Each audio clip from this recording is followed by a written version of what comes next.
He broke my arm. 3 words. That's all I typed.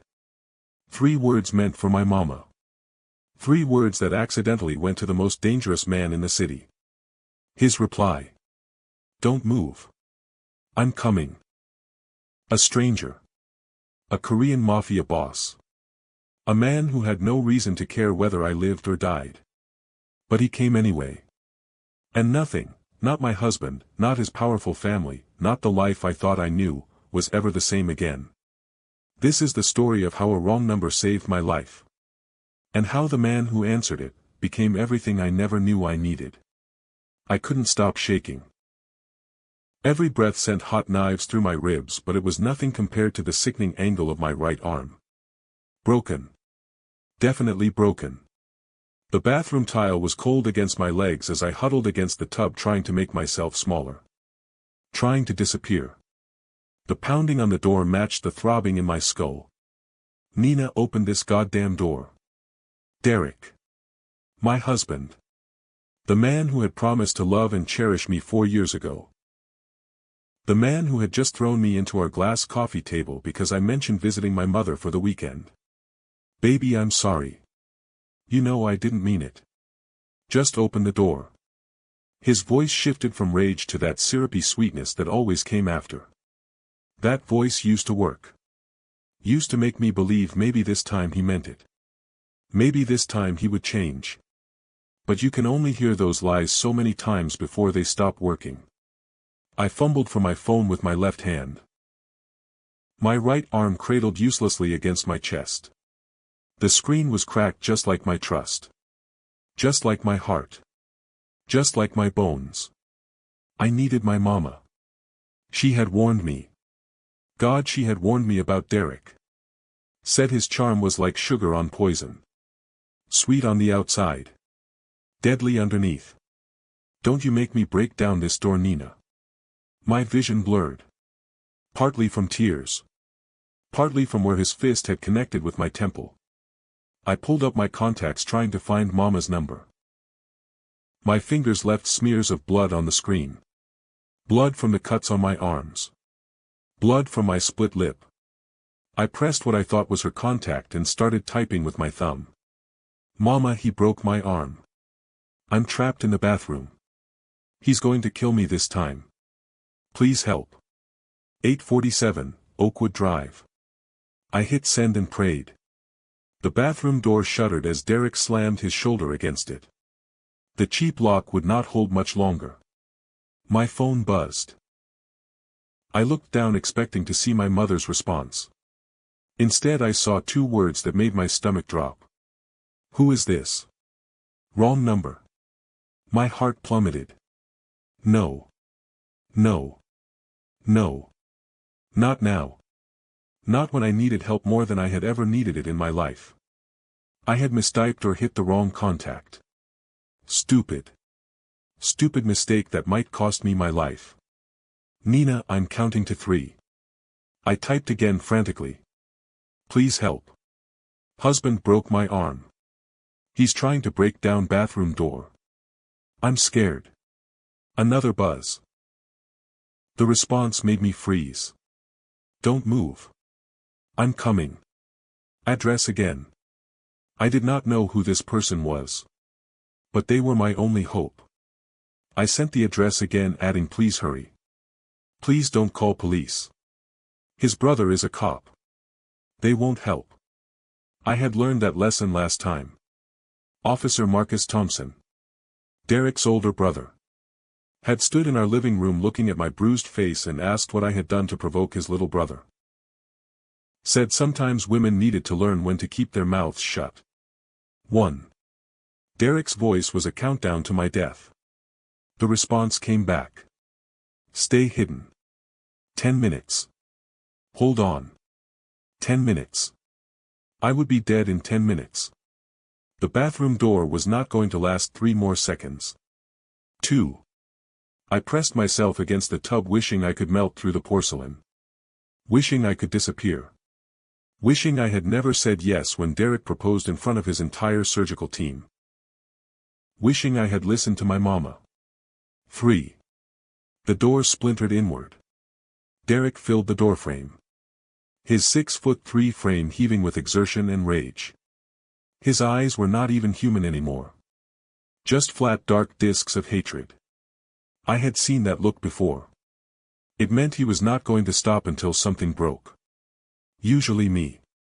Who the hell are you texting? He lunged for the phone, grabbing my broken arm to pull me up. The pain was blinding. White hot. Total. I screamed raw and animal. The sound did not even seem human. He snatched the phone, scrolling through the messages.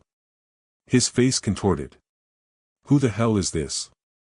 Who are you texting, you stupid woman? Wrong number. I gasped through the pain. I was trying to text Mama. He slapped me hard enough that I tasted fresh blood. You think I'm stupid? You calling for help? Nobody's going to help you, Nina. Nobody. You're mine. I remember thinking as he dragged me by my hair from the bathroom into our bedroom that I was going to die. That this man I had loved, this man I had built a life with, was going to be the death of me. And the worst part was that I had let it happen. I had stayed after the first slap.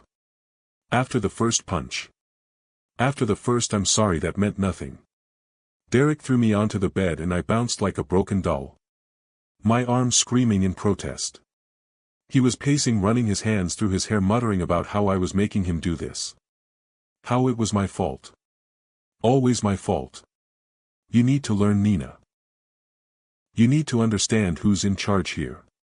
He was reaching for his belt when we both heard it. Car doors slamming. Multiple sets of footsteps. Heavy.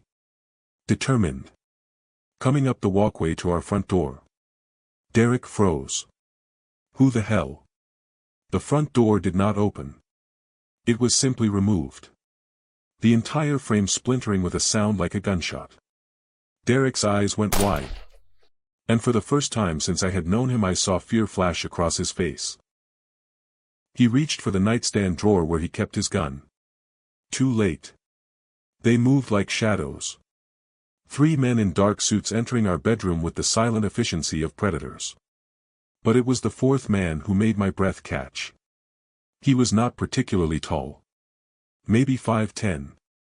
But he filled the room with a presence that seemed to suck all the oxygen out.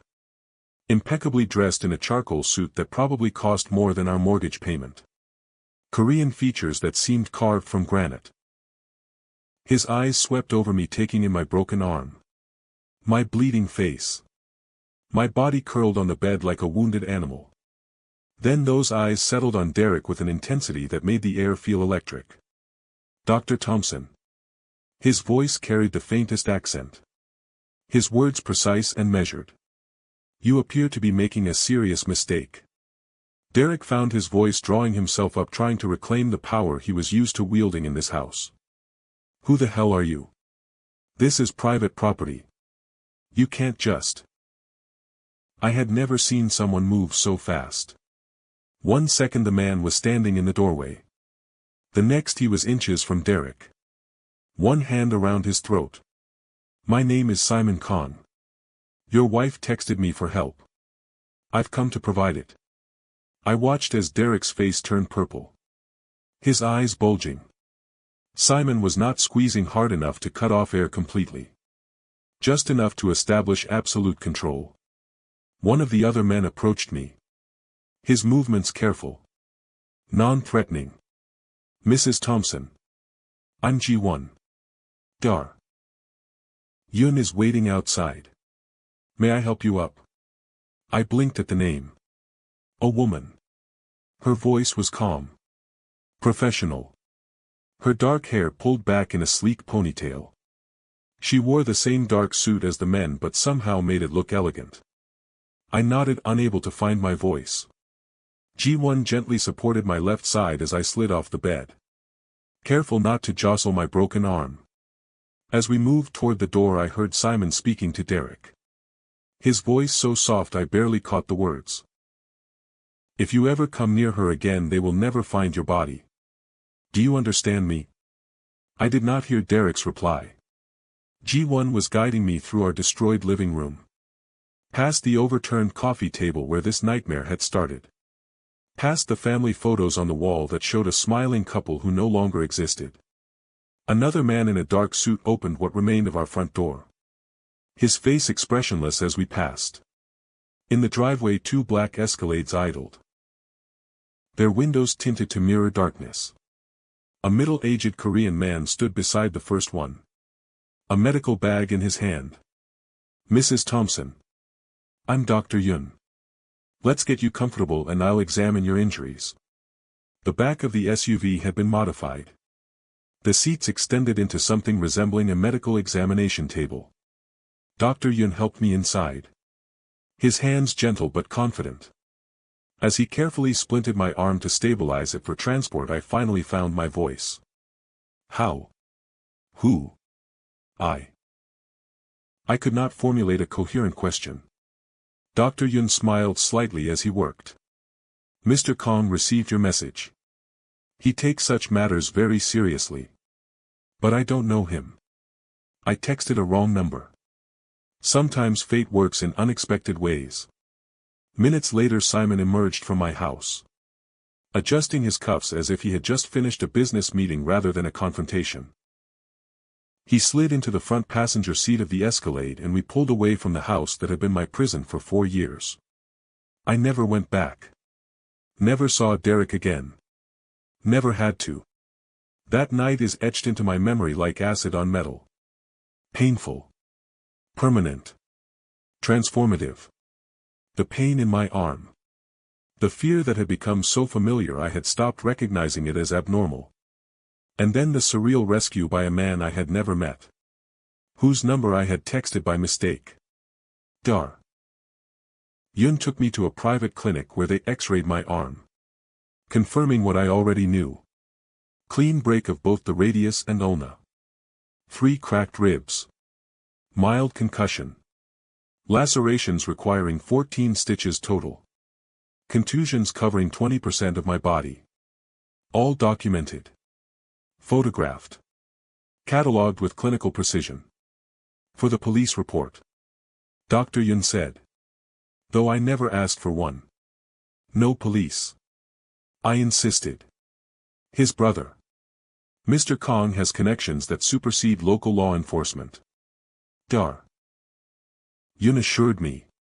The documentation is for your protection should you need it.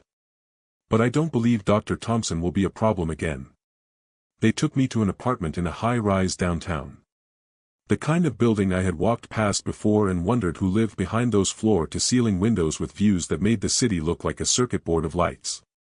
The answer apparently was me. At least temporarily. You will be safe here. Ji-won explained as she showed me around the 2-bedroom space that made my former house look like a storage closet. The building has security. We will have someone on this floor at all times. Mr. Kang's instructions. I sat on the edge of the pristine white couch. My arm in a cast. My body buzzing with pain medication. And finally asked the question that had been circling my mind since the moment I received that first text reply. Why is he helping me? I'm nobody to him. Ji-won's expression softened slightly. Mr. Kong has very specific views about men who abuse women. Let's leave it at that for now. You should rest, Mrs. Thompson. There are clothes in your size in the bedroom. Anything else you need, just call this number. She placed a new iPhone on the coffee table. It's programmed with secure contacts only. That first night alone in that sterile, beautiful apartment, I cried until there was nothing left. Cried for the woman I used to be. The vibrant music teacher with dreams of opening my own studio. Cried for the years I had lost to fear. Cried for the shame I had carried, believing somehow that I deserved what Derek did to me. Cried because I had been rescued by a stranger when the people who should have protected me. The police. The system. Even some of my own friends. Had failed me completely. Now, before we continue with what happens next, and trust me, what Simon does for this woman he has never met will leave you speechless, I need to ask you something. If you found this story because you were scrolling bored looking for something to feel, you found it. But here's the thing. I spent hours crafting this for you. Hours. And all I'm asking for is 2 seconds. See that subscribe button? It's right there. You're already watching. You're already invested in Nina's story. But if you scroll past without subscribing, this video gets buried. The algorithm forgets it exists. And the next person who needs to hear this story may be someone going through what Nina went through. They'll never find it. So do it for Nina. Do it for the next woman hiding in a bathroom thinking no one's coming. Subscribe. Hit the bell. It costs you nothing but 2 taps. Now let's talk about what happens when Nina wakes up in a stranger's safe house, realizing the man who saved her might be more dangerous than the one she escaped. I did not meet Simon again until 3 days later. I was sitting by the window watching the sunset turn the glass buildings into towers of fire when there was a soft knock at the door. G1 entered first, scanning the apartment out of habit before holding the door open. Simon Kong looked different in daylight. Younger than I had initially thought. Maybe mid-30s. With features that spoke of discipline and control rather than cruelty. He carried a large bag that smelled like heaven. "Mrs. Thompson," he said with a slight bow of his head. "I hope I'm not disturbing you. I brought food. Korean. I thought perhaps you might be tired of delivery." That was how I found myself sharing dinner with a man who I was increasingly certain was involved in activities well beyond the bounds of legal business. The food was incredible. Dishes whose names I could not pronounce but whose flavors made my taste buds sing after days of bland hospital food and half-eaten takeout meals. My grandmother's recipes. He explained, watching me with what seemed like satisfaction as I devoured a spicy stew. She always said food heals more than the body. Your grandmother sounds wise, I said, realizing it was the first genuine conversation I had had with anyone in days. Maybe longer. She is terrifying. But wise. A small smile touched his lips, transforming his severe features into something almost approachable. How is your arm? Broken. I attempted humor. But I hear that's what happens when someone throws you into a glass table. His eyes hardened. The brief softness vanishing. Yes. That is indeed what happens. An uncomfortable silence fell. I stared down at my bowl, suddenly aware that I knew nothing about this man except that he had somehow materialized like an avenging angel when I needed help most desperately. Mr. Kong. Simon. Please. Simon. I don't know how to thank you. I don't know why you helped me. I don't know what happens next, but I need to understand. Who are you? He considered me for a long moment. His dark eyes unreadable. I'm someone who received a text message from a woman in danger. The rest is complicated. I'm good with complicated. I just lived 4 years of it. Something like respect flickered across his face. I own businesses throughout the city. Some restaurants. Some clubs. Some real estate. My family has been here for 2 generations, building connections. Establishing ourselves. And breaking down doors to rescue women you've never met. Is that a regular service you provide? Another ghost of a smile. No. That is not standard. But I have resources. And I have very particular feelings about men who think strength means brutality toward those they claim to love. We ate in silence for a while. The city darkening outside the windows. Lights blinking on like stars coming out one by one. What will you do now, Nina? He asked finally. No one had asked me that question in years. What I wanted. What my plans were. Derek had systematically eliminated any future beyond his control. I don't know. I admitted. I was a music teacher before. I worked with children at an elementary school. I loved it. But I haven't taught in 3 years.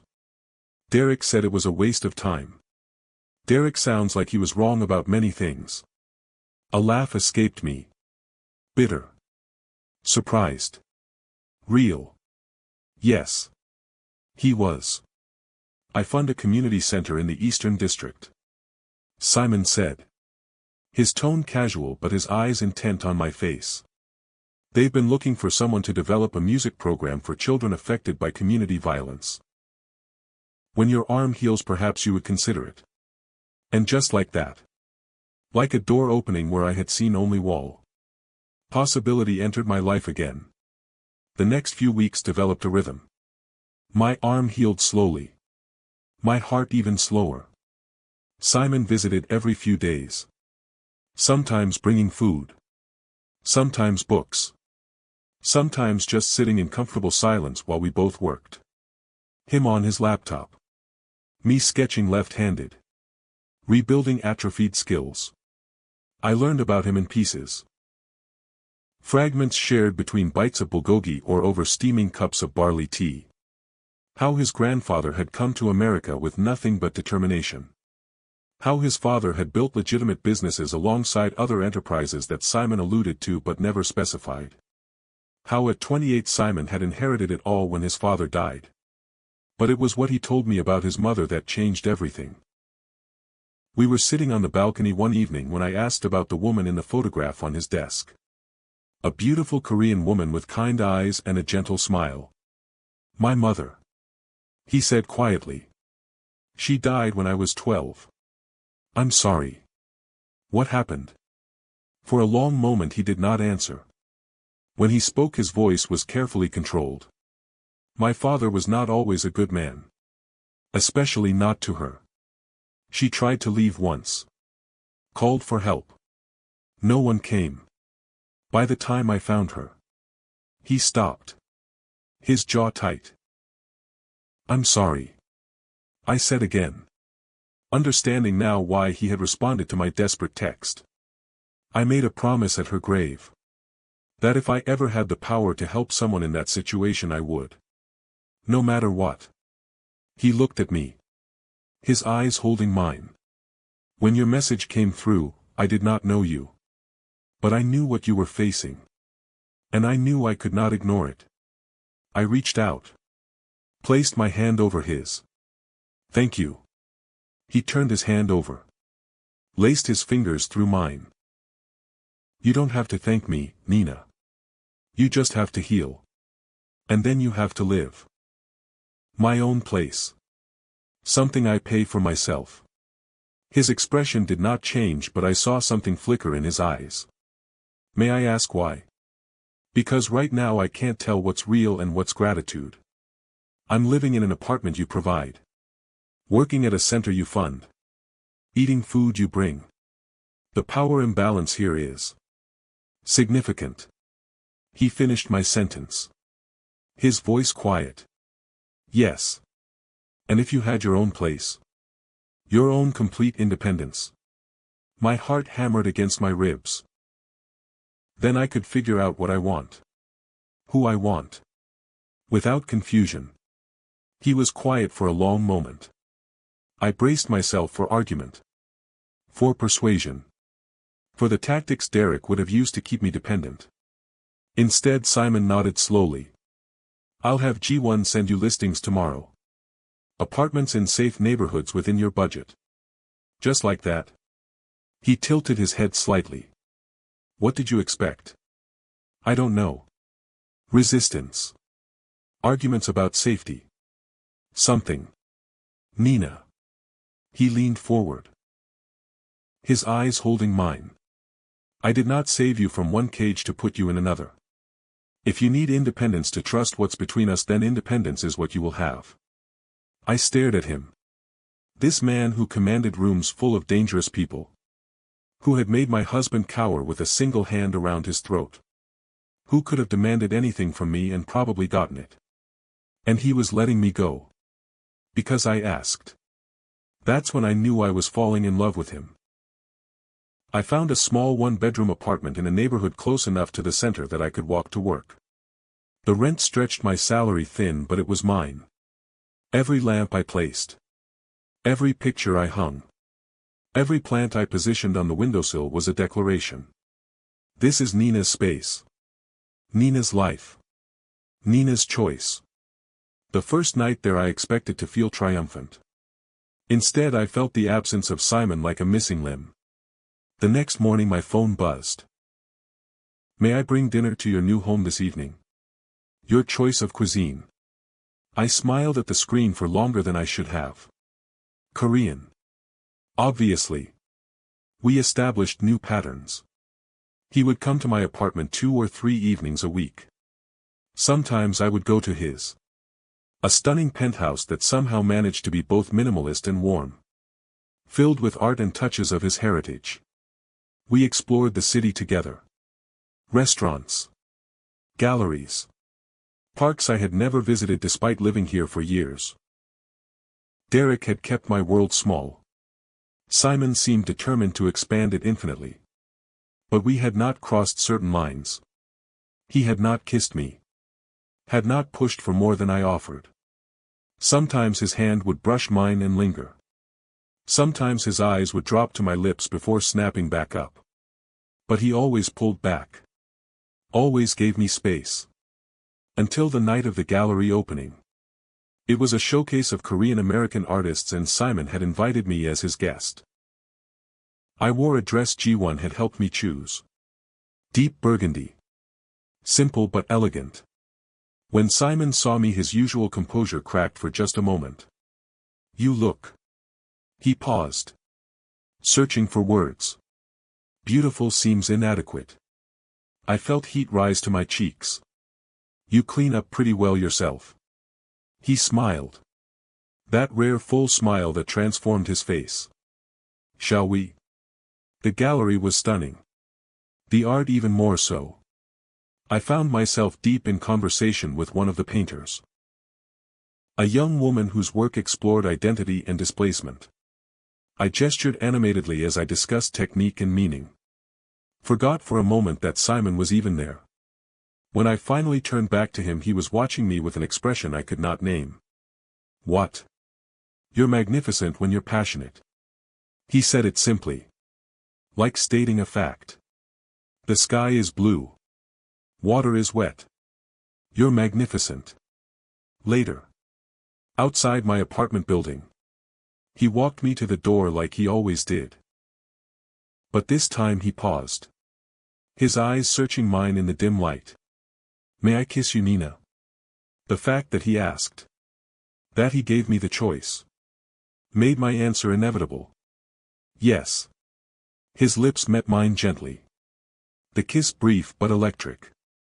He pulled back, studying my face. Giving me space to change my mind. To set boundaries. To be in control. Instead I grabbed his lapels and pulled him back to me. This kiss was different.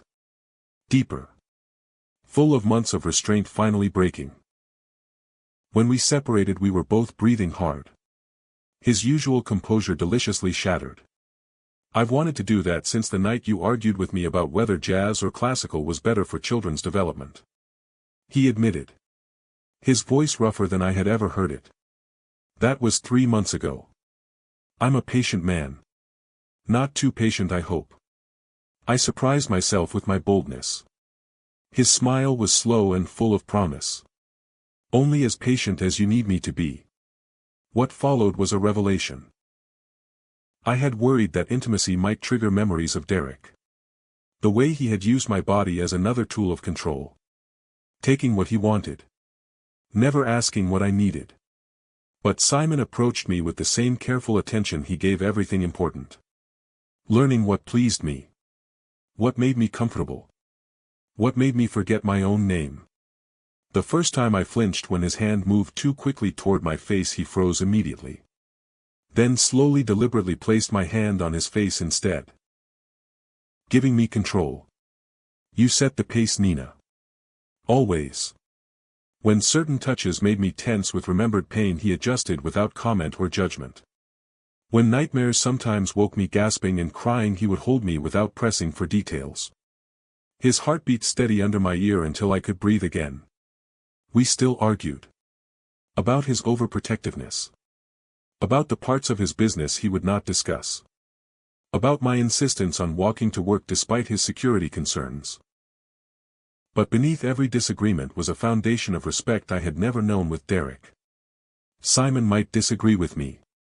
But he never dismissed me. Never made me feel small. Never used my vulnerabilities against me. For months into our relationship he told me his grandmother wanted to meet me. Halmoni is very traditional. He warned as we drove to her home. A beautiful Hanok-style house that seemed transported from another century. She will ask you many questions. Some may seem intrusive. Should I be nervous? He considered this. Terrified might be more appropriate. I punched his arm. He laughed. The sound still rare enough to feel like a gift. Halmoni was tiny. Maybe 5 feet tall if she stretched. Her silver hair pulled into a perfect bun. Her hanbok immaculate. But her eyes. Those eyes missed nothing as they swept over me from head to toe. So. She said in accented English. You are the woman who captured my grandson with a wrong number. I suppose I am. I managed. Shooting a desperate look at Simon, who appeared to be enjoying my discomfort entirely too much. Sit. Eat. Tell me about yourself. She gestured to a low table covered with more food than 3 people could possibly consume. I had expected an interrogation. Instead she listened. Really listened. As I told her about my work at the center. My music. My dreams of expanding the program to help more children. She nodded occasionally. Her dark eyes sharp and assessing. You have survived much. She said finally. It has made you strong. Not bitter. This is good. She turned to Simon and spoke rapid Korean. Whatever she said made him flush slightly. What did she say? I asked as we drove back to the city. That I should not waste time. That I have finally found someone worthy of our family name. My heart stuttered. Oh. Halmoni is very direct. Also very wise. And what do you think? He glanced at me. His eyes warm in the passing streetlights. I think she's right. About all of it. Okay. Stop. Breathe. Because what comes next I almost didn't include. It's the part that made me cry when I wrote it. But before we get there I need to be real with you for a second. Right now there's someone watching this story who's exactly where Nina was 8 months ago. Trapped. Scared. Thinking no one sees them. And this story? It might be the thing that gives them courage to leave. To text someone. To survive.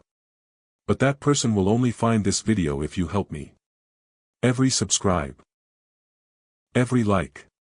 Every comment telling me what you think. That's what pushes this story to someone who needs it. You've been here this long. You've watched Nina go from broken on a bathroom floor to standing in a grandmother's home being told she's worthy. You're invested. You care. So don't just watch. Be part of how this story reaches the next Nina. Subscribe. Like. Drop a comment that says I stayed for the whole story. Let me know you're here. Because now Derek comes back. And what happens next will show you exactly who Nina has become. 8 months. That's how long I had been free. 8 months of healing. Of rebuilding. Of falling in love with a man who saw my scars and called them proof of survival rather than damage. I should have known it couldn't last. It was a Tuesday evening. I was working late at the center finishing a grant application that could fund our expansion. The building was quiet. Most of the staff long gone. Just security at the front desk 2 floors down. My phone buzzed with a text from Simon. Working late? Want me to pick you up? I smiled at the screen. Almost done. Finishing this grant application. Catch a cab when I'm done. His response was immediate. I'll send G1. Don't argue. I shook my head at his protectiveness. But it didn't feel like control anymore. It felt like care. There was a difference. One I had learned to recognize. I turned back to my work. Determined to finish before G1 arrived. The sound of the office door opening barely registered. I'll be ready in 5 minutes. I said without looking up. Assuming it was G1. Take your time, Mrs. Thompson. Or is it something else now? Maybe Mrs. Khan. The voice froze my blood. Not G1. Derek. I looked up slowly, disbelieving what my ears already knew. He stood in the doorway. Thinner than I remembered. His face gaunt. Dark circles under his eyes that spoke of sleepless nights and obsession. But those eyes still burned with the same rage I had fled 8 months ago. And in his hand was a gun. Pointed directly at my chest. Surprised to see me, Nina? His voice was wrong. Too calm. Too controlled. The voice of a man who had nothing left to lose. Bet your gangster boyfriend told you I was gone for good. His laugh was hollow. Bitter. Broken. Took me months to put my life back together. Months to find you. The hospital suspended me pending investigation.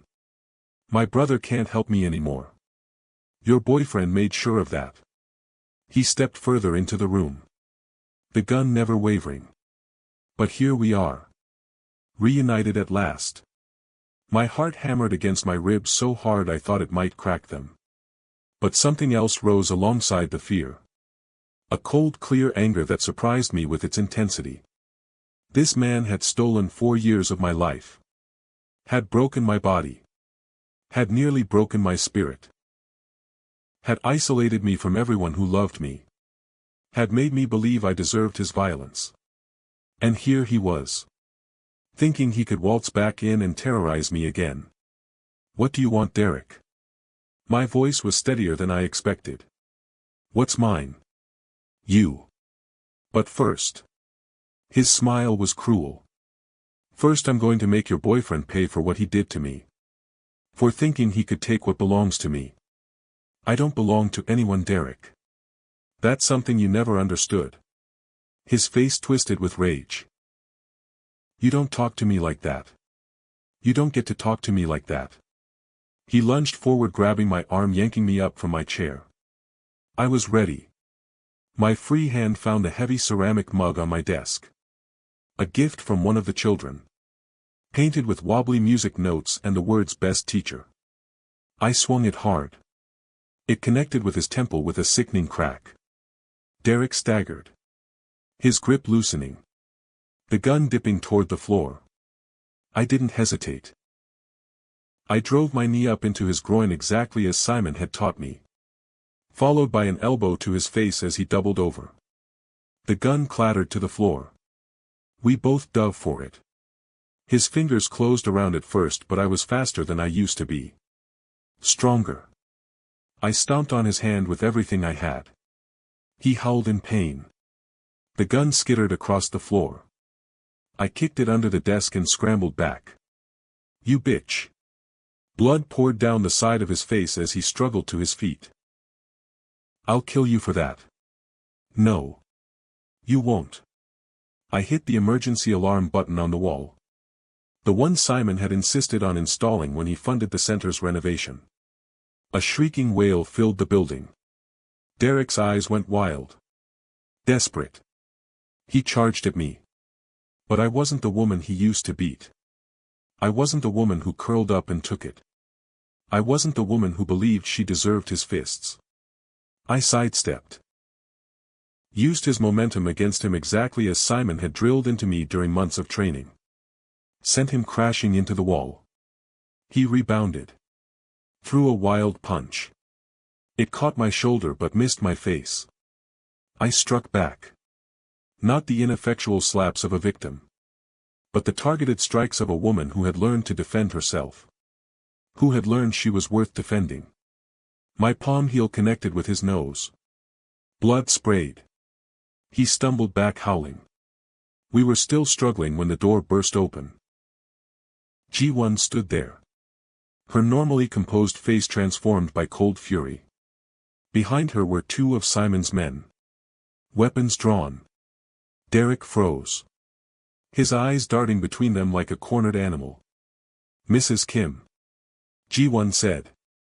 Using the name I hadn't yet earned but somehow felt right. Are you injured? I'm fine. I said. backing away from Derek, who had gone very still. He had a gun. It's under the desk. G1 nodded to one of the men who retrieved the weapon. Mr. Kong is 2 minutes out. He asked that we secure the situation until he arrives. The calm professional way she said it was somehow more terrifying than any threat. Derek seemed to deflate. The rage in his eyes fading to something closer to fear. Listen, this is all a misunderstanding. Save it. I cut him off. There's no misunderstanding. You came here to hurt me. To use me to get to Simon. And you failed. Just like you'll always fail. Because you're a coward who only knows how to hurt people weaker than you. But I'm not weaker anymore, Derek. And you have no power over me. Silence. G1's eyes widened slightly. Perhaps surprised by my words. Perhaps impressed. When Simon arrived moments later, his face was a mask of controlled fury. He swept into the office, his eyes finding me first. Scanning for injuries. Assessing the damage. Then his gaze shifted to Derek with an intensity that made the temperature in the room drop 10 degrees. Are you hurt? He asked me. His voice gentle despite the storm in his eyes. No. I'm okay. I gestured to the dented bloody mug on the floor. I remembered what you taught me. Something flickered across his face. Pride. Relief. Love. You're remarkable. Then he turned to Derek. Crossed the room in 3 strides. Grabbed him by the throat and lifted him until his feet barely touched the ground. The words Simon spoke were too quiet for me to hear. But I saw Derek's face drain of all color. Saw him nod frantically. Saw the moment he understood that he had made a fatal mistake coming here. Simon dropped him. Derek crumpled to the floor, gasping. The police have been called. G1 informed me. Anonymous tip about an armed intruder. They'll find his weapon with his fingerprints. The security cameras show him attacking you. There are witnesses to his threats. I understood what she was not saying. That this would be handled through legitimate channels. That Derek would face legal consequences rather than simply disappearing. That Simon was giving me this choice. I want him to go to prison. I said clearly. I want him to face a judge. I want the world to know what he did. I want him to lose everything the way he tried to take everything from me. Simon nodded.